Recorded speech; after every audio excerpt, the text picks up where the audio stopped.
Lagi kasi akong napaplat pero hindi ako natitibo ng pako, tinik, etc. Doon daw sa ibabaw, sa bandang loob.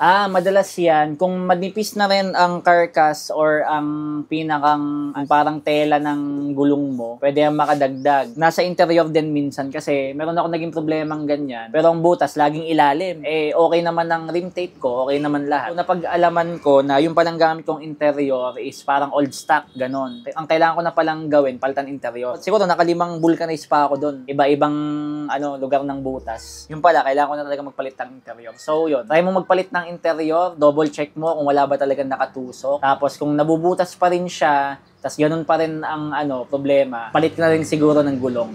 Ayun. Pero yung rims, pwedeng makatusok yung rims eh. Kung ibabaw kasi sabi niya eh. Pero pwede nga yung makatusok kung hindi nakalagay ng maayos ang rim tape. Yun. Kung walang rim tape. Lalo na kung walang rim tape. May mga nakita akong ganun eh. Pagbukas ko ng